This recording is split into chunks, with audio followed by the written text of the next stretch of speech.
pencatatan ulang sejarah menurut jenengan bagaimana? Ya, tentu kita bicara soal pencatatan ulang sejarah apalagi yang dilakukan oleh pemerintah ya, tentu pasti itu berkenaan dengan apa istilahnya ada dampak positifnya dan negatifnya. Positifnya ya itu bisa dibuat pembelajaran dibuat role untuk belajar mengajar di sekolah. Berarti istilah sejarah ditulis oleh orang yang menang itu masih terkacang gitu. Iya, bahasanya secara formal itu ya. Namun dampak negatifnya bagaimana sejarah itu akan bersifat sesuai dengan pemesannya itu ya. Jadi beberapa sejarah akan menggunakan tafsir pemerintah. Ya itu.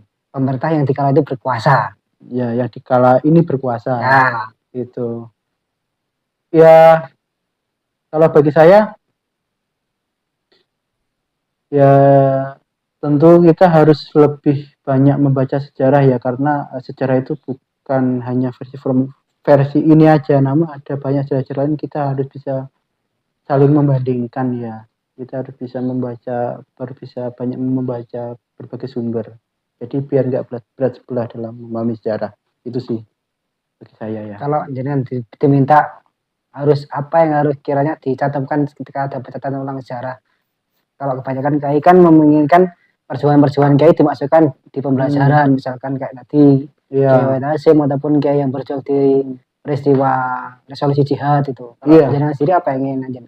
Ya tentu beberapa tokoh-tokoh yang berperan yang dihilangkan dalam sejarah ini seperti peran Aidit dalam menculik Soekarno, peran apa istilahnya kaum Pesindo ya, golongan kiri dalam membangun dalam perang di Surabaya, terus peran kaum perempuan selama perang akhir militer Belanda dan sebagainya, itu perlu dicantumkan itu.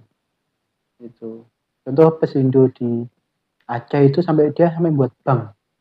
Pesindo kan pemuda sosialis Indonesia, dia sampai buat bank, sampai saking dia besarnya, dan itu tidak dicatat dalam sejarah. Dan dia punya peranan penting dalam perjuangan bangsa kita. Contohnya kayak gitu.